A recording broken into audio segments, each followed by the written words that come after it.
What's up guys, my name is Ace, and with the launch of Season 5 Reloaded, there is a new feature in the game that I haven't seen too many people talking about, and this is the new Play Again option that pops up after matches, where you have the ability to select if you want to play again with the same team. So today I wanted to talk a little bit about how this works, how this affects the timing between matches, because it definitely does, and also my general thoughts on the addition of this feature. So for those that haven't seen this yet, at the end of the game, when that post-match scoreboard pops up, you see the option on the right to play again with the team, and if you select that, then anybody else that selects that as well, you will stick with them into the next match. However, just like it says, this only applies to teammates, so you can't vote for a rematch against enemy players, and this seems to pretty drastically add the amount of time that you have to sit watching this scoreboard until you get back into the menus. And just looking at it side by side here, pre-patch is on the left, and with this, it would show off this scoreboard screen for about 9 seconds or so before loading back into the menus, whereas now, after this update with this feature added, it keeps you there for about 19 seconds now, so more than double the amount of time just sitting there looking at the scoreboard,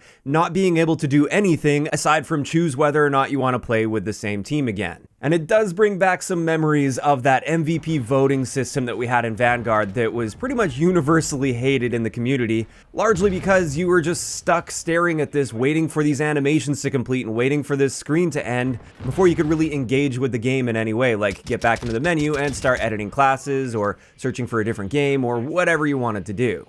So I think that's already a fairly big negative with this system. I don't think you need that much time to be able to decide whether or not you want to stick with your teammates. But another thing I've noticed so far is very few people are interacting with this system. I've only ever seen the odd person vote to stay in the same team every once in a while, not even every game. Most games nobody votes at all. So it seems so far they've missed the mark on this implementation, and that does concern me a little bit.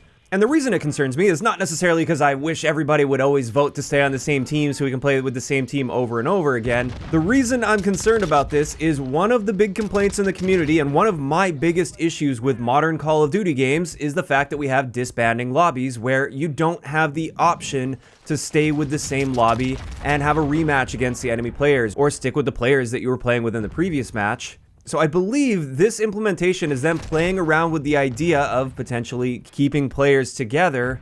However, like I said, the implementation I don't think is good, and it doesn't really properly address the issue with disbanding lobbies. But my fear is, with nobody really interacting with this system, maybe the devs are going to take that as a sign of, well, I guess they didn't know what they wanted, and we gave them what they wanted, but they don't interact with it, so I guess they didn't actually want that in the first place. When in reality, I think it's just the way they implemented this that's the problem. When we talk about disbanding lobbies and the problems that disbanding lobbies have introduced over the years, playing with the same teammates as a previous match is only one very small part of the issue with disbanding lobbies. One of the biggest reasons we want persistent lobbies in general, where everybody stays together, not just playing with the same teammates over and over again, is for that rematch potential. If you get beat out by an enemy team, especially if they're partied up, but it's a close game and you want to try a rematch to see if you can come out on top in the next game, that was amazing back in the day when we had those persistent lobbies that didn't auto-disband, and I remember often finding myself sticking with the same group of people for hours on end, because there was always really good back and forth and a sense of like a mini community within that lobby. Disbanding lobbies took that away, and now playing with the same teammates again, well, at least it gives us a taste. It doesn't give us that experience that we're looking for with persistent lobbies in that area. Additionally, one of the big arguments against disbanding lobbies, and one of the big reasons many of us want lobbies to stick together, is just for general consistency on a game-to-game basis.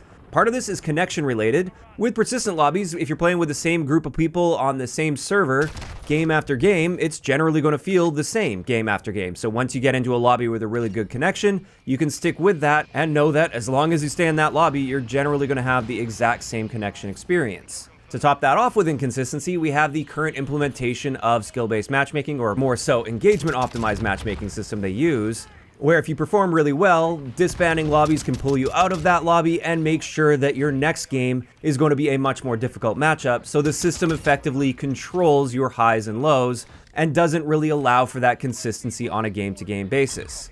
You perform too well, it's going to pull you out, put you into a harder lobby so you won't be able to perform as well in the next game. Or on the other end of that, you don't perform well at all, it pulls you out, and now it gives you a much easier pity lobby so you can feel better about yourself and apparently want to continue playing.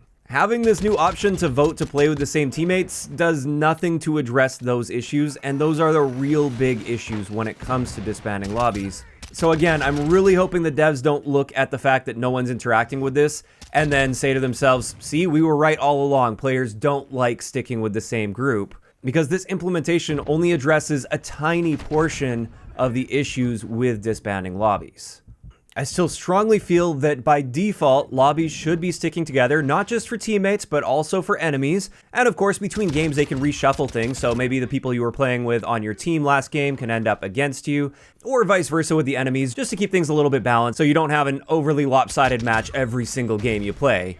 And if players want to opt out of that, that should be what they have to do, rather than only giving an option to opt in and only a half option where you can only play with the same teammates, not the same lobby in general. Now, I realize quick play may throw a bit of a wrench in this, but that's where maybe we get into that compromise. I still like what XDefiant is planning on doing with their persistent lobbies, where if you select a single game mode, you will stay in that lobby after the match is over alongside anybody else that only has a single mode selected. And then for anybody that has those multiple modes selected in quick play, then they will automatically get pulled out and reshuffled.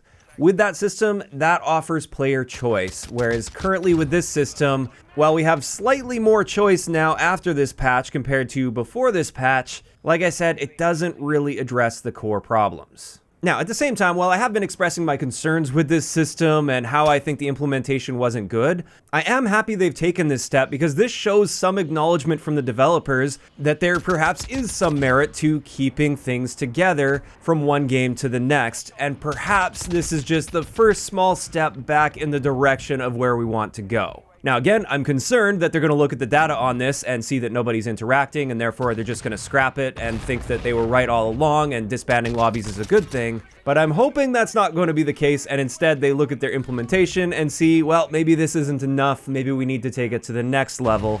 And maybe one day with the Call of Duty franchise, we will be back to experiencing persistent lobbies. But I'm definitely not going to be holding my breath on that. At the very least, I'd love to see them tweak this implementation a little bit. And first off, cut down on the amount of time that you have to vote for that. I think they increased that timer a little too much. I can see having it slightly longer than it was pre-patch, but I think there's a happy middle ground there. Or if possible, maybe even provide that option during the final kill cam, if that's technically feasible. I'm not too sure if it is. And also, I wonder if the usage results would be different if it were a vote for rematch or vote to stay in the same lobby option, rather than just play again with the same team option. I think they would see at least a bit more interaction with this system, even though again, I still feel it should be the opposite, where if you want to opt out of the lobby, you can opt out, but by default, you stick with it. Now, of course, these are all just my thoughts on this, and I'd love to hear what you guys think about this new feature and how they've implemented it in Modern Warfare 2. Are you generally happy with this? Do you interact with this much at all? Or not so much? Do you think this was a failed implementation? Just let me know all of those thoughts down below. If you enjoyed the video, a like rating is always appreciated, and don't forget to subscribe for more if you haven't already. I'll talk to you guys next time.